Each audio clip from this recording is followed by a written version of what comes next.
હું તમને હાથ જોડીને એક તમારી પાસે ભીખ માગું છું કે થોડી વાર માટે મોબાઈલ છોડી અને દિવસમાં કમસે કમ કલાક દોઢ કલાક સારા પુસ્તકો વાંચવાનું રાખો.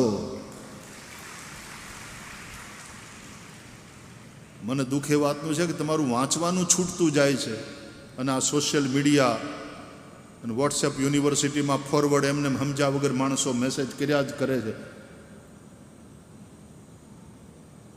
क्यों अपना मूल्यवान समय उसमें बर्बाद करते हो? कम्युनिकेशन માટે થઈને બરાબર છે, ઠીક છે, પણ સમયની બરબાદી એમાં ફેસબુક ને ઇન્સ્ટાગ્રામ ને વોટ્સએપ ને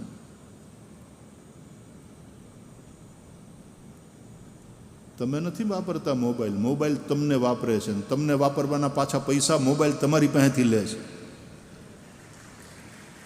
તમારે ખર્ચે તમે વપરાવો છો, તમે વાપરતા નથી મોબાઈલ, તમે વપરાવો છો. છોકરાઓ સૂતા નથી રાતના 2-2 વાગ્યા સુધી, મોબાઈલ ઉપર જ હોય છે, સોશિયલ મીડિયા ઉપર જ હોય છે, સ્લીપ ડેફિશિયન્ટ થતા જાય છે.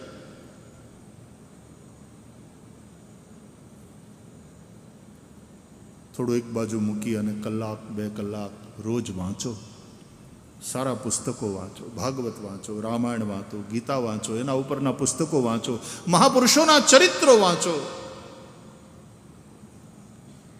ભારત કે મહાન યોગી ચક્રવર્તીજી દ્વારા લખેલી આખી બુક સિરીઝ છે,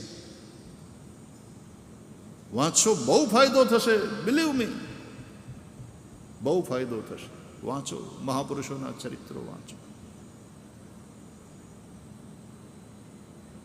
કોલેજમાં ભણતા છોકરાઓને રામાયણના પાત્રોની ખબર નથી. हिंदुओं છોકરાઓને रोना उस बात का है और गुस्सा उन बच्चों के ऊपर, कॉलेज में पढ़ने वाले बच्चों के ऊपर नहीं आता, गुस्सा आता है उनके माँ बाप पर. अंग्रेजी माध्यम ધર્મથી રાખ્યા દૂર, મંદિરથી રાખ્યા દૂર. અમે સુધરેલા હાઈ સોસાયટીના, હાઈ સોસાયટી એટલે જય સિયારામ બોલે એ નહીં, મળે ત્યારે હાય, એ બધા હાઈ સોસાયટી વાળા. તમે તમારા બાળકોને ધર્મથી દૂર કરશો, બહુ નુકસાન થશે. રામાયણ મહાભારતના ઇતિહાસને જો તમારા બાળકો નહીં જાણતા હોય, બાળકોને પછી પહેલાં તમે સુધરો, તમને પગે લાગુ. તમને એટલે તમને નહીં, એવા જે મા બાપ જે અંગ્રેજી માધ્યમમાં જ ભણાવે છે, હારામાં હારા રૂપિયા આપે છે અને એમ સમજે છે કે અમારા છોકરાઓ બહુ મોટા સાહેબ થશે, ધ્યાન નહીં આપે, એના મા બાપ છેલ્લે વૃદ્ધાશ્રમમાં જશે. હા, છોકરા બહુ મોટા સાહેબ થશે અને મા બાપ વૃદ્ધાશ્રમમાં જશે. અંગ્રેજોએ આટલા વર્ષ રાજ કર્યા પછી સૌથી મોટું નુકસાન કર્યું હોય તો આપણી એજ્યુકેશન સિસ્ટમને બહુ ખતરનાક હદે બગાડી નાખી. અને હજી એમાંથી આપણે બહાર નીકળવાની કોશિશ કરી રહ્યા છીએ. પૂર્ણ રૂપે તો બહાર નહીં આવી શકે. આઝાદી પછીના ઇતિહાસકારોએ ઇતિહાસ એવા તૈયાર કર્યા ને એવા ભણાવવામાં આવ્યા કે આમાં આપણા શૂરવીર પુરુષોનો ક્યાંય ઉલ્લેખ જ નહીં. વિજયનગર જેવા સામ્રાજ્યની કોઈ વાત જ નહીં, શિવાજીના પરાક્રમની કોઈ વાત નહીં. અંગ્રેજો અને મોગલો, એના પહેલા જાણે ભારતનો કોઈ ઇતિહાસ જ નહોતો. અને એવા આક્રાંતાઓને ગ્લોરીફાય કર્યા, એને કાઢી નાખ્યા એટલે જાણે આપણે દરિદ્ર થઈ ગયા. એની પહેલાના ભારતને જુઓ, અહીંયા હોનાની દ્વારકા હતી, અહીંયા દૂધ ઘીની નદીઓ વહેતી હતી. ભારતની ઇકોનોમી એટલી સ્ટ્રોંગ હતી કે અહીંયાનો રૂપિયો સૌથી મજબૂત હતો. મફતનો કોલંબસ નહોતો નીકળ્યો ઇન્ડિયા શોધવા. ગુલામીએ જે આપણા માનસને ગુલામ કરી નાખ્યા ને, એ સૌથી મોટું નુકસાન છે.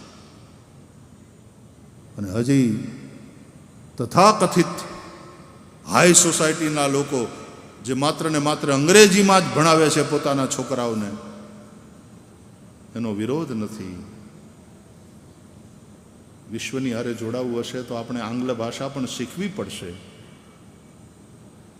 પણ ચિંતા એ વાતની છે, દુઃખ એ વાતનું છે કે તમે તમારા બાળકો તમારી માતૃભાષા ભૂલતા જાઓ છો.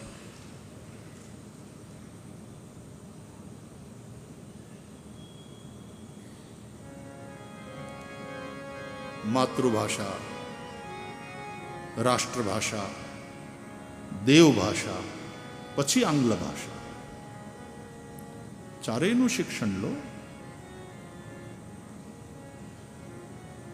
પણ આંગ્લ ભાષાનું એટલું બધું મહત્વ કે એમાં ભણ્યો એ જ જાણે ભણ્યો, બાકી બધા અભણ.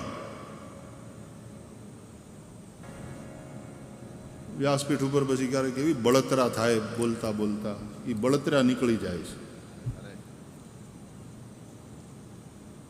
અંગ્રેજીનો વિરોધ નથી, અમે બોલીએ છીએ, કોલેજમાં ભણીને આવ્યા છીએ, ઇંગ્લિશ માધ્યમમાં ભણ્યા છીએ કોલેજમાં, પણ સંસ્કૃત પણ ભણ્યા છીએ, હિન્દીમાંય આવડે, ગુજરાતી સાહિત્ય, હિન્દી સાહિત્ય, સંસ્કૃત સાહિત્ય અને પછી આંગ્લ ભાષા, ચારે. એટલે આપણી માતૃભાષા હોય એ ભણો પહેલાં વહેલા, એ પછી રાષ્ટ્રભાષાનું સન્માન કરો.